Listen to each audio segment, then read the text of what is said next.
Thanks, you guys, for joining me in my 100th podcast. I would have put the balloons behind me, but it would have been a little bit messy. I have been counting down the podcast to get to this interview style of podcast because I want to bring on other experts. I want you to hear it from people who are living the life that you are dreaming of, that you are working towards.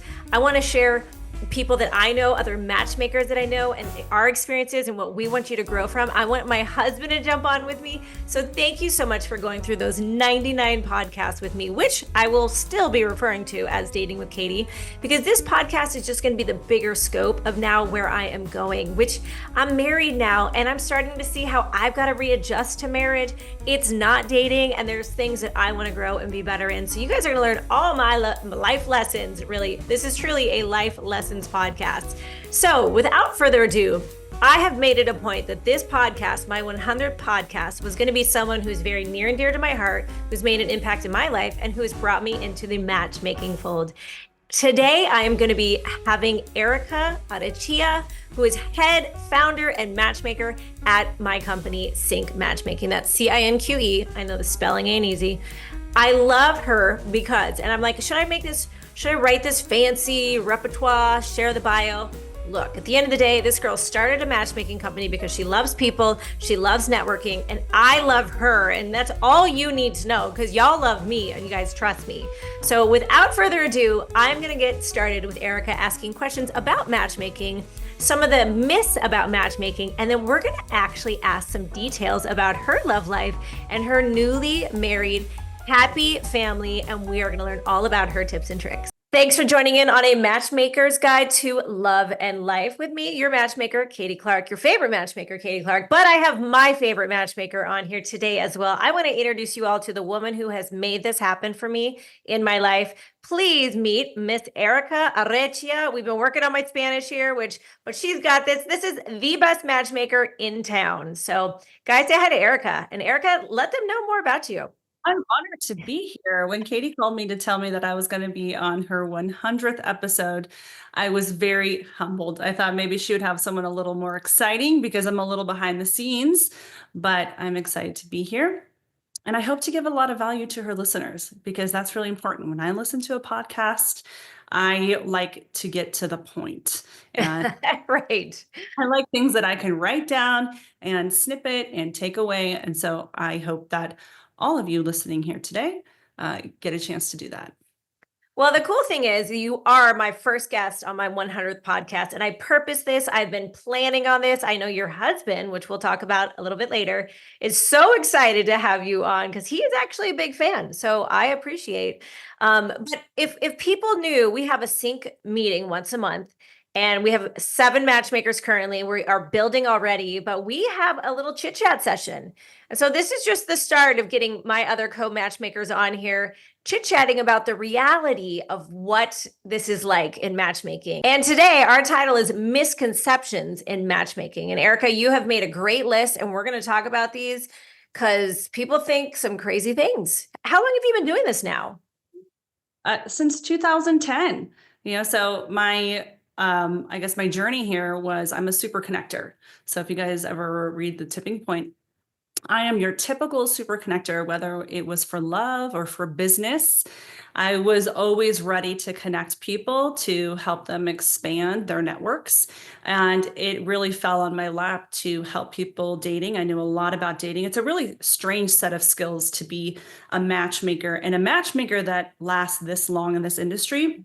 True. Not only do you need to be an entrepreneur, and you need to be a hustler, and you need to be great at sales, and you need to be great at talking to very powerful people, but you also need to know a lot about dating. So it combined some 2 very unique skills that I have, and I feel very blessed to be in this industry since that time, and 2015, 2010. And so now it's almost 15 years going on as you're listening to this. And I hope that this podcast ages well. But as we are aging well, right? And crazy enough, I don't know if some people know this, but I got into matchmaking because I went on a date with your company. And back then I think it was Love Love. Is that right? Mhm. And because of that, I was like, you guys, this team, this company, this Erica girl is so professional. It wasn't the love of my life. Ted's a great guy, still a great guy. But you handled it so well comparatively to so many other matchmakers who I had gone on dates for that were just haphazardly throwing me on dates, having these guys call me. They'd never make the plan. It was like, what is this? I So met through a friend at a bowling party, and she was Fit Chef Katy at the time, and so she brought lemon squares. And I remember her; she wasn't even in our database, and I remembered her. I called my friend and I said, "Hey, that gorgeous fit woman showed up. Can I please have her number?" And then through the grapevine, I heard that she was starting a matchmaking service, and I called her up. And Katy was my first partner at then Love Love turned into Cinqe Matchmaking. And so Katy and I have been together for many, many years. And she is one of the best matchmakers and cares so deeply and is extremely knowledgeable. And because she's tested all of these things. So these aren't ideas of hers. These are things that she's done herself, but also have given her clients through so many years of having done this. So everything that she has said has also been tested, tried and true. Thanks for the love, girl. And I was gonna start a matchmaking company or something of the sort because I just felt like matchmakers were throwing me all over the place. And instead, I was like, why reinvent the wheel? I'm not great at the business part. You are a business babe. Like, I don't like the word boss babe. It has a lot of negative connotation. I call you a business babe. I'm like, this girl can run a business. I mean, you've started Cinqe Matchmaking. Why don't you give us a little bit of detail about Cinqe, the name, and just like where people can find it and your vision for it? 2010, Cinque.com, Cinque. And really finding a name, if anybody is out there knows, it's extremely difficult. And I wanted something short, and I wanted to really grab a hold to branding, and I wanted to brand this. It was a feeling. It didn't have to say matchmaking in the title. And so Cinque really represents, it means five. And so it means five senses, five compatibility traits. And so we really kind of played on that. And I love it today. I still love it. So Love it. It gets people do spell it wrong all the time. So that's the only negativo to that. But cinque.com. That's what I always say at the end of everything. So fabulous. Okay, well, let's get into these misconceptions. We talk about these in our weekly or our monthly meetings. We're always texting each other, shaking our heads, but people want to know, what do matchmakers do? I mean, every time I introduce myself, oh, I'm a matchmaker. Well, really? You know, no one's ever really met in real life a matchmaker. So let's talk about these. And I love that you kind of did a little bit of the grunt work and you're like, I'm going to write these out, Katy. We're going to get to the list and to the point. The number one thing you mentioned is that people assume that we somehow have a crystal ball and that we can predict if these people, you know, our clients and the people in our database are going to be perfect together. What are your thoughts on that? What do you tell people?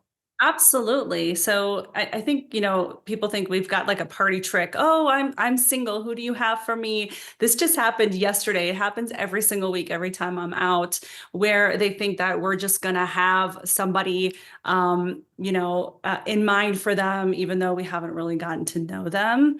And they also assume that when we put somebody on a date, that we're gonna predict chemistry. And so this is a really big misconception.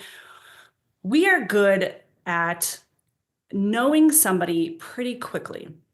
Do we know if they're going to be your long-term soulmate? No. All we can do is read a resume, get to know them as quickly as possible, and then make the match. So we can't predict what is going to be the outcome. But again, we're the search firm. We can dwindle it down, and we can see if you guys would have the same values, long-term Mhm.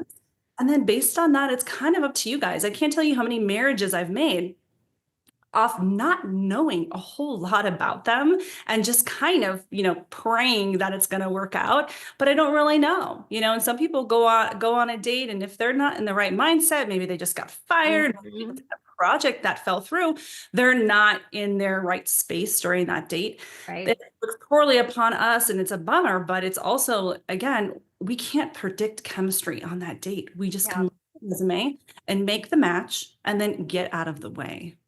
I mean, I always say this, I can get you the most qualified, because we vet, we do the vetting, the exhausting part of, asking the detailed questions beforehand. I call every woman my client will ever meet. I'm like, girl, what's up? How are you? Like, I want to kind of see her personality style, because my clients are looking for that as well. But we do that exhausting vetting. And then look, I can get you that first date for my clients, but can they get the second date? Can these girls also bring their best and give a guy a second date? I talk about this all in my 99 other podcasts of 3-3-3 rule and the danger even of chemistry. Like, we are looking for relationship building here. Like, I'm looking for people who can do long-term marriage goals. You said it all. I love it. All right, well, let's move to number 2. People assume that all of our clients just want to get married. Yeah. This is a great misconception. Huge. We get people who are just coming out of a divorce and they don't really want to, go get married next week or in 6 months or in 9 months, but they do want to date safely. And so they Yes. hire us with the expectation that, look, meeting somebody great is wonderful, but I also don't want to date my colleagues. I don't want to date their friends. Typically they own a business, and so they need to be a little careful. And so they come to us to date safely. Sometimes people come to us because they don't know what they want. Again, Right. coming out of divorce, they haven't dated in 13, 20 years. And maybe they want to date outside of their culture. Maybe they want to date outside of their typical look, and so maybe they want to date long distance and see how that feels. Maybe that works better for their schedule. And so sometimes people come to us and not knowing what they want and, looking for that. So not everybody is marriage minded, but what we do at Cinqe and a lot of other matchmakers, it's important about being transparent. So we're not to set up our male member with a woman who does want to get married tomorrow. So we will match him with somebody who is, look, if I meet somebody great, but if I have an amazing love and travel partner, we get to experience all of this. It doesn't last forever. We don't, we aren't at each other's bedsides. I'm okay with that too. And so that's important too, is that we really practice transparent dating. Yeah. Like, I love sharing my clients' intentions. Like, I have a client right now, he is hankering to get married. He's ready. He's done the work, lots of therapy. He's ready to have some kids and babies. So, he's got his VP of his company running it so he can have space for a woman. And that's what I tell these women. If she's not there, then we pass and we think of you for other matches. So never take that as a negative. It's like, girl, we have other clients. I am on your team as well, right? Absolutely. And on this, we get a lot of, what is your success rate? Yes. I question all the time. And I get that people don't really know what to ask a matchmaker, so they want to know. And again, it just makes the assumption that everybody wants to get married. When people sign up and they sign their contract, in their contract, we ask them to identify, what does success mean to you? And they write their own answer. And I actually write it down to read to you out loud. Yes, please go for it. These are the last 2, and this just happened this week. So this guy wrote, I think success in this environment is to hopefully be provided with the opportunity to meet someone special. It's on us to bring the best version of ourselves to give us the best chance to move forward. So this is actually a copy and paste. I didn't even edit that.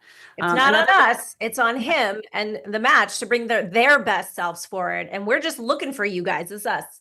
Where are you? At church, out and about, get in the database. It's so true. So true. Another guy wrote, a great amount of quality first dates than if I had not hired Cinqe. Personal growth and reflection. Woo. Again, copy and paste. So again, not everybody is looking to get married tomorrow, but they just want more opportunities within those parameters of what they're looking for. Right. So again, this isn't always just marriage or that relationship. Sometimes these guys are trying to figure it out. Yes. And we are there through the thick and thin, through the confusion, through the questions. That's what I love about us. But a lot of women think that these men, our clients, they assume that these guys are just looking for women younger, that 20-year, and I will say that a few of my clients, I always ask, have you gotten your wiggles out? Like, that is that younger, did you get the younger girl? Did you go through that phase? Because truthfully, what have you noticed? Yeah, absolutely. I get that question all the time. Again, third misconception is, oh, all your guys just want Right. younger women, and that is not true. Yes, Not of true. course we have, Not true. but I'm echoing that for you. yeah. So women, if you're listening and you are 50 and gorgeous and beautiful and fit, you will absolutely match with another 50 handsome, attractive, Yes. successful man. So again, they want their level of attraction and health and lifestyle, but not all of our members are looking to date young women. Yes. And you brought it up, and I say this all the time, the three things that men are looking for is that you're fit, you're fun, and you're feminine. And so, ladies, if you can fit that bill right there, you are in. These guys are looking for age-minded, appropriate women. I mean, we've had clients go on dates with real young girls, and I remember he wanted to take her to a Rolling Stones concert, and she's like, "Who's that?" And so that's just not attractive to these guys. They want to do life with someone who is of their generation and their era and their music and the genre. So, ladies, but you got to do your part and keep yourself well. So that is good news for the women out there. Now, is it true that some of our guys can or can't get dates? Is that why they hire us? Because they're just kind of dorky and they can't get dates? Or what do you tell people? So that's another great misconception. So, Katie and I have worked with some pretty big Yes. celebrities. I mean, home names that Yeah. if we said their name right now, your jaw would be on the floor. And I remember telling my dad, and my father goes, "Wow, he can't get a date?" I'm like, Right. Dad, yeah. So I had to explain to him what we do and why we do this industry. And it is for a lot of privacy. And for people who it's not that they can't get a date, but sometimes they're, and then especially with some of our members are flooded with too many women. And so we just fine tune it and we vet all of their matches to make sure that they're not wasting their time. You know, a lot of our guys are running businesses and they can't really do the online thing and they're going to galas or, you know, being philanthropic and they're not meeting the type of women that they're attracted to. And so our members are used to outsourcing. Success, Right. they outsource HR, they outsource their cooking and their laundry. And so a lot of wealthy people are very accustomed to hiring somebody to handle their personal life and to just search for them and provide them with the opportunity to meet more of what they're looking for. And it is not that they cannot get a date, not at all. And that is a huge misconception of what we do at a matchmaking firm. Well, and we're recruiters. I mean, you would hire recruiters to find your next CEO or CFO. So that's all we're doing. We're fine tuning that search for you. And you're right. I mean, I remember when we had a very, very big name in sports, and he says to me, we're on a FaceTime, and he says, "Katy, like, what am I supposed to do? Just walk up to women and say, 'Hey, I'd like to date you,' or go on a date?" He didn't have the opportunity to just go online, go on up to women in real life. So here we are. Go ahead and hire me. For busy professionals who are just simply tired of swiping. So matchmakers provide opportunities for a more targeted dating experience. You know, most of the singles love trying new experiences, and we can bring more perspective into their dating life. Yeah. So. Well, you just hit the nail on the head when you said tired of swiping. Everybody, all I hear on the streets, at church, when I'm out with my single friends, like how exhausting dating is. So the question then, they know me, I'm a matchmaker. Well, Katy, should I hire a matchmaker? And I think we should really speak to that. So go, I'll let you share first. Yeah, we get this a lot. Oh, you know, I should join your database and everybody should hire a matchmaker. You know, you got to work with my cousin. And that's simply not true. Not everybody can or should hire a matchmaker. You absolutely can join every matchmaking service out there. I say always head to Google and search your location, Mhm. add Yes. matchmaking service and join everybody's free database. But I don't believe that hiring a service, it's very expensive. And if you're not comfortable with that, then don't do it. I always tell people if you can't buy it twice, then you can't afford it. And we're not here, especially at our level, we're not here to pressure singles, men and women to pay for our service if they can't afford it. We're constantly turning people away.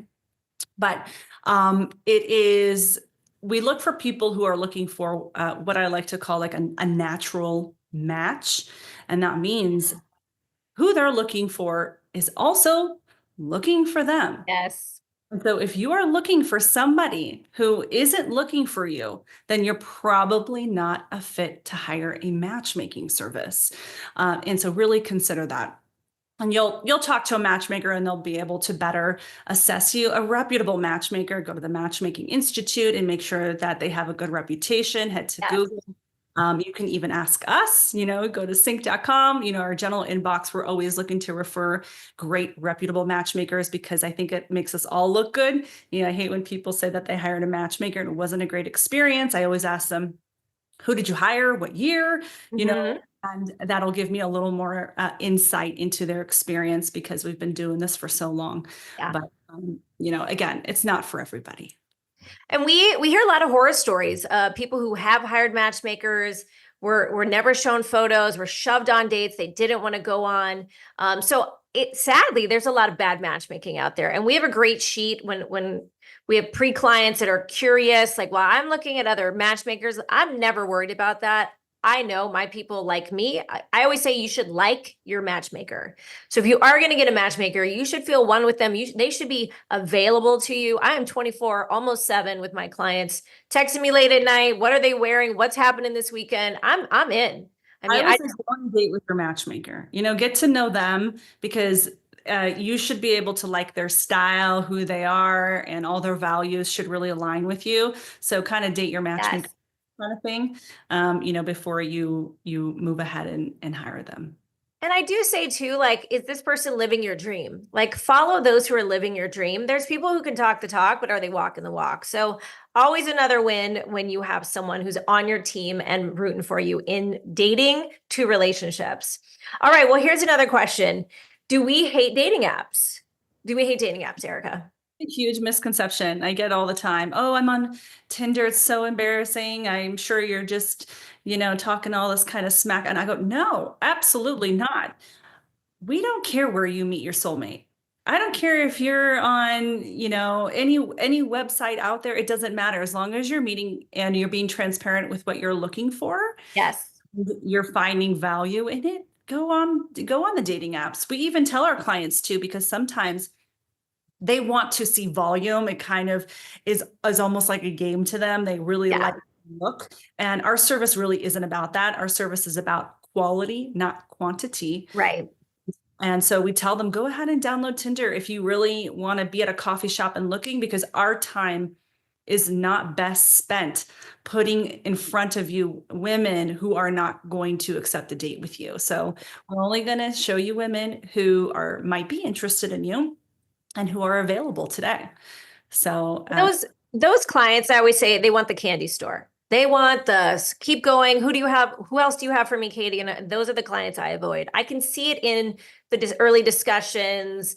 Send me more, send me more. And it's like, oh boy, this is, I'm a believer in getting people to relationships. So even one of the girls at Cinqe, Christiana Maxion, has a dating app. right. In the Middle East. And so if you're out there, I think she's expanding to Asia and some of the other countries. But she has a dating app, and it's a very curated experience. And so if you are out there, please download her app. Again, we encourage you to meet people wherever. Yes.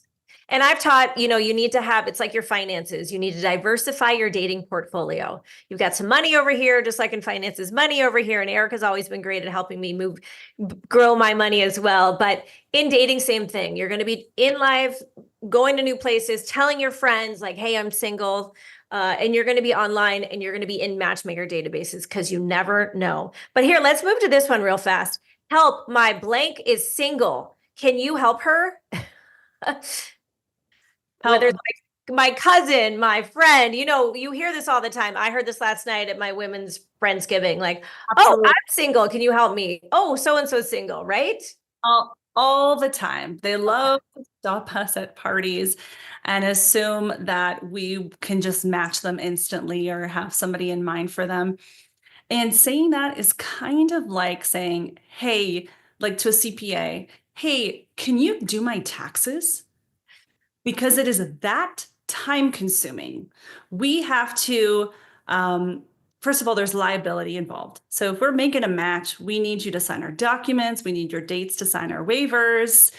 We don't just give phone numbers out. We don't just match people on a whim. There is a little more just behind the scenes to that process. Number two, we need to understand your preferences. And so we need to log those. We need to have you join our system and see who else we have. Maybe we're going to uncover something that you didn't know. Hey, maybe you realize that your faith is that important. Maybe you realize that location is important to you because you want somebody with a nonstop flight and not a layover. Yeah. So there's a lot that we have to know there, and the third one that, again, back to, we don't believe in just handing out phone numbers. We completely concierge. A good matchmaker will concierge the entire first introduction. Yes. With her schedule and his schedule. We find a place that fits them. We find a location. We make sure that, if she doesn't like seafood, we're not going to send them to a sushi restaurant. We're mindful of events. We're mindful of parking.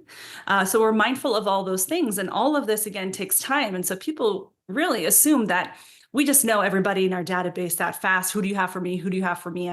I just met you 3 seconds ago. And that's just not it. There's a lot of man hours that are involved with setting up dates. So they would love to set up your cousin. They have to take the first step, which is by joining our network and starting their journey that way. Yes. And the link is going to be below. It's my link. So the beauty is that when you get in with me, there's a little blue color. And so kind of like-minded thinking like, okay, I heard Katy, I've listened to this podcast. You want to get in that database, but you want to make sure you put the effort in, great photos, answer the questions. It takes a minute. I'd probably say 15 to 30 minutes to really do a good job. But, cut and paste all these and do them for other matchmakers. But absolutely, we want to help you, but you have to help us first. So, right. I would say, please do a great job when you get in the database. Yes, complete everything. We get all the time, hey, I joined, but I haven't heard. And I'll go in and search and I'm like, oh my God, this girl uploaded one photo and no information other than her location and age. Yeah. So again, you really got to take the time and fill it out so that we can really give it a good peek. We can assess you to see if you are a good fit. Okay, so here's another thing people assume, and you'll get this a lot. We have other matchmakers that ask us for help, and they'll send us these bios, and in these bios, it'll say like, he is an HJFD or whatever all these like numbers are. She's an Aquarius. And honestly, there's a lot of psychology to that, but how much psychology really plays into us matching people? Yeah, so we get a lot of resumes. I would say about 10 to 20 a month. And we get a lot of women who have an amazing background in psychology and understanding people. And I will say that is probably 10% of what we do. And this is to be a matchmaker, you're saying, if like you wanted to join our team.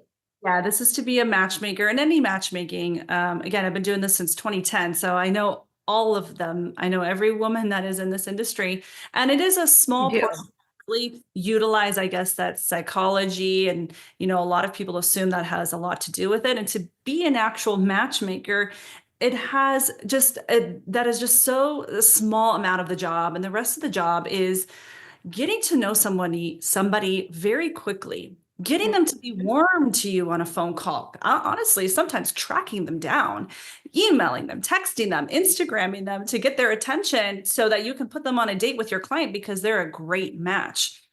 And so a lot of it is really a little more of, the hustle and business acumen than it is about the psychology. And people also assume that we're just flying around on these private jets and that we live this high flying life. Again, this happened this week where somebody was like, wow, what an exciting job. And I'm like, girl, I haven't left my pajamas most mornings because I am on phone calls with Dubai or, with Australia. Well, not in the morning, but I'm on the calls all day, and it is so little about at this point in, our careers. And Katy's probably the best at going out to events and being a little more in the scene. But I think at this stage, you have so many inbound people giving you referrals, and it is less so high flying and psychology based rather than it is following up, getting understanding their needs really quickly and getting them on a really great date, finding a good restaurant and, going through their objections, things like that, rather than, the psychology or flying around on private planes, even though I would love to. If anybody wants on their private plane. We'll do it. We'll do it. I mean, hustle is a big one. You've got to be looking for your own clients. You've got to be out and about. You've got to be also messaging, calling. I mean, all day long, I'm like, hey, are you free today to chat with 10 women? And I got to keep track of who's ready when. I set alarms all day long. So there's a lot of that hustle. You also need to have a good gut sense about people. You got to read it fast, like you said. And I've raised 3 great kids with straight A's. So I'm like this on that. I can quickly tell a gold digger. I can quickly tell a girl who's going to be high maintenance. I can quickly, which makes me go, okay, thanks so much. I don't think you're a fit for my client. Bye.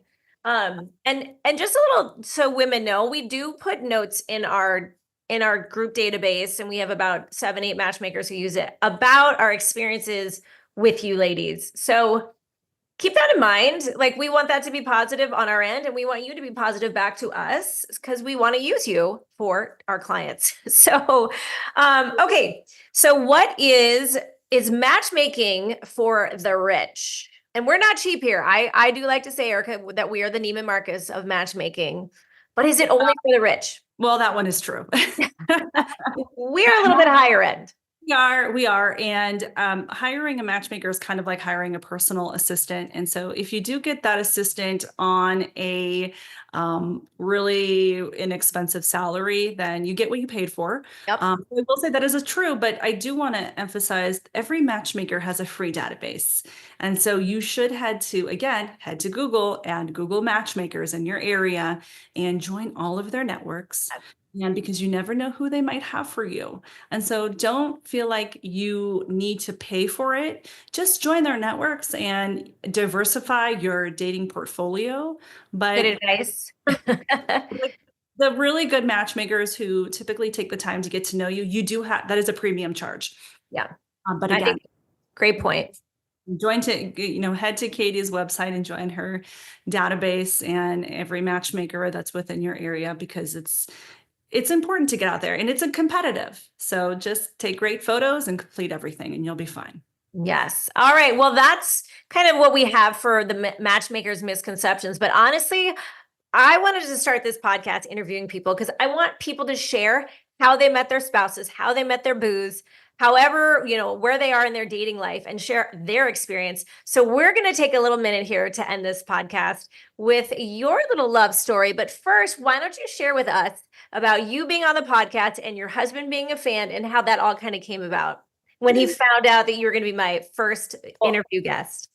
Well, at first I was shocked that he was listening, but he likes to support my business. And so he's really great at, keeping up to date with all of the ladies, and he really loves that. And so, especially since he met you, he feels like you're his friend. And so we are.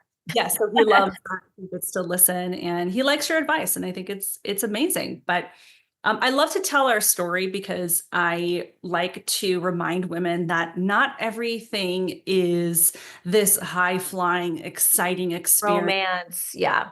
And he's going to come to me in this white horse, and that he's got to do all of these things. And I met him through his sister in 2017. She was my neighbor in San Francisco, and we were with different partners at the time. And I just remembered him. Remembered the way that he made me feel. I remember he was so handsome and he always picked up the check. And I thought, I just remembered him. And when we became single that next year, I talked to his sister and I said, I was dating these guys, and obviously all the matchmakers were setting me up, and, I'm a little older. And so it gets harder. And it was like, what am I doing? Why am I going on these dates when I know a great guy? And so I told his sister, just give me his phone number, because he's shy. He's a little conservative. And I knew he wasn't going to make the moves. So I got his phone number. I just started texting him, being friendly, and he lived in Colorado. And so I knew he wasn't going to come to me. I mean, I would see him when he would come to see his sister, but he, again, isn't going to take that huge initiative saying, I'm going to come take you on dates. So he has a job that's important, and he has to be there all the time to manage his team and be there on site for all of these projects. And so I can work from anywhere, from Yep. just with a phone. And I decided that I needed to go just be in his city and be there and go to dinner with him. And so that's pretty much what I did. I just found myself in his city and I said, hey, I'm here. And we ended up hanging out. He's like, great, I've got dinner reservations for us. And I remember, like, it felt like yesterday where, we got to hold hands throughout the night, and then that ended in a kiss. And then I never left his town. And I think it's important to keep in mind that not, when you meet somebody, sometimes you got to look towards your past. And sometimes you got to look towards the people that you already know, and stop Yes. thinking that you're going to meet this new, fresh person in your life that's going to exhilarate you and to be this great love affair. You might already know them. So I leave that with my singles, that you might already know a great woman or a great guy. You got to give it a shot. You might have dismissed somebody who is very worthy, who was the good man and the good woman. So look again, even ask your friends, like, what am I missing? Who am I missing in my circle that could be a good fit, a good partner for my life? Let's talk partnership here, because you and your husband, you guys do a great partnership. And again, I'm just new to this. I'm newly married. You've been with your guy maybe a little longer than me, but you have to share. I love this part of her story. You had a car, you left San Francisco in your car. Tell us about your car and what you had in the car, because you moved for your man. Okay, you moved. I moved for my man, and I did not do what you did. I had a whole semi truck full of stuff. And so tell people that little visual story, because it's so cute. I'm a minimalist. And so when I ended up moving to his location, I had a 2-seater Mercedes, and whatever fit in there, I brought, and the rest I left and sold. And so I came with and since then I have brought maybe 2 more suitcases of clothes, but I don't really have a lot. I don't really like a lot of things. Again, we grew up with these parents who were kind of abundant and had a lot of things. And so becoming an adult, I didn't want to do that. And so I really don't have a lot of items, to my name. And so, except for my, Chanel bag, but, other than that, I didn't really have a whole lot. And so I moved. But it's a lesson to our women, because so many women are not willing to move for a guy. They're too grounded. They're too stuck in where they're living, and they just can't wrap their mind about, hey, I can find love somewhere and fly back and visit and do what I need with my friends here. You and I both did it. And you have a baby now. She's adorable. You have a great life. You have a beautiful home. I mean, yeah, women will give all that up because, well, I don't want to move. I know. And I get that. I was living in a great location. I talked to a lot of women who live in Miami. They want to date in Miami. And I'm like, girls, there's no job market there. There's no job market in Santa Monica, California. Yeah. You need to be flexible to find love. And what's going to happen is your time is going to expire. Yes. You're going to get older and you're going to be single, and which is okay. That's not, being in a relationship isn't for everybody. But if your goal is to be in a relationship, and which is probably why you're listening to this right now, then you need to be flexible and give it a shot. Just try it. Try the long distance thing, and be willing to relocate for love. Absolutely. Love that, Erica. It's huge. Okay. Well, we're going to end with a few more questions here, but this one is, what would you tell your younger self, your younger single self, who wasn't that long ago, but I was with you. I was single and dating too. I was up in San Francisco visiting you, and you were kind of going through it with this one guy I remember years and years ago. What would you tell your younger single self? Not single or single and dating. How about just not married self? You already know great people. Just give it a shot. There it is. So I didn't even need to, really date much. And when I dated, I wouldn't date for too long, because I always knew that I knew somebody, and it was always somebody that I had met in the past. And so I tell my singles and my younger self that give somebody in your life a shot. And again, it's not going to be this sexy, great romance, but safety doesn't give you those huge red flags and that crazy up and down emotional Right ride. here. Yeah, safety will just give you that ease and comfort into a relationship. And so I would tell singles out there and my younger self to just take a look at who you have in your network and let your friends set you up. You never Well, know. and one of the things to your testimony here in that whole idea of finding peace in a relationship, I've struggled sometimes, and I've struggled in the past with my husband now, who he's not Mr. Fancy Pants. He's not Mr. like gregarious, crazy alpha male. And I've now wrote podcasts on how like there's the alpha awesome, the alpha a-hole. But I remember you'd say, well, Katy, he's stable and he's a good man. And so sometimes I had to release that thinking because it wasn't serving me. And I had the good man in my sight. And I was thinking, well, he should be more fun. Fun guys are dangerous men. They also just want to have fun. But one of the things you said recently after I became married, I was frustrated with something. And you're like, girl, do you want to be married or do you want to be right? Absolutely. And so I love coming to you. You give direct advice. It's correct. So I've always appreciated that about you. So anytime you say something, ladies, listen up. We could do a whole nother podcast for the men. But so here's Butterflies, and I will say this because this was said to me, so I can't take the credit, but sometimes the butterflies are the red flags. And so sometimes we chase those butterflies in our dating life. And a lot of the times they end up being the red flags. And so that's security in somebody who is a little boring. Not Mhm. that my husband is, it was great. He's an amazing, amazing love of my life. But sometimes those ladies, when I see them chase those butterflies, it comes with a red flag later. Yeah, I love that. I haven't heard that, but so true. Okay, because you are absolutely stunning, I want you to share some of your favorite beauty products, beauty procedures, because let's just keep it real. No gatekeeping here. So share with us your top three, and then we're going to close for the day. So the first thing I would say is eyebrows, microblading. Especially as we get older, some of our eyebrows aren't as full. And I think having a nice bushy eyebrow natural look, find a great microblader in your area. I believe that is something that's new and added as I get older. And I have since recommended it to many women. And a tretinoin. So I struggle with my skincare. Tretinoin is amazing. So if you have a great dermatologist, look at tretinoin for those wrinkles, calming your skin. But those would be my two right now. So I love it. Well, and careful on the eyebrows. Erica, do you remember my season of the Angry Bird eyebrow? I did have them done, and I should have looked at the lady doing them. She had giant black eyebrows, and she's like, and I remember getting under, laying down on the pad, and she says, "Oh, I could wear my makeup 24/7. I could sleep with my makeup on," which is not who I am.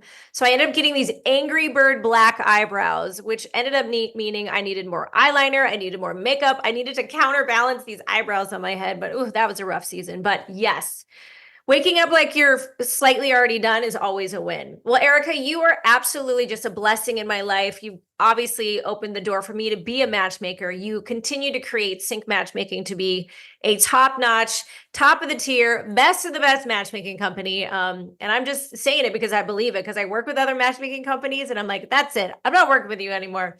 But I just want to thank you for coming on, sharing the realities of matchmaking, but also sharing the reality of your love life. Because I think my listeners are not just looking for love, but they're looking how to do life as well. And you are doing life beautifully, even at your new age of, can I say it? Can I say it? of course. Your new age of 40. Happy birthday. You just celebrated it. You look phenomenal. You have a beautiful family. And I just want to keep blessing you on in that. Absolutely. And thanks for having me. And if anybody knows any great single bachelors to connect them with Katy, we're always looking for great single guys. And we hope that you got some value out of this episode. All right. Well, thanks for joining you guys. A Matchmaker's Guide to Love and Life with two of the best matchmakers there are out there. So until next time, we will be talking love and life. Until then.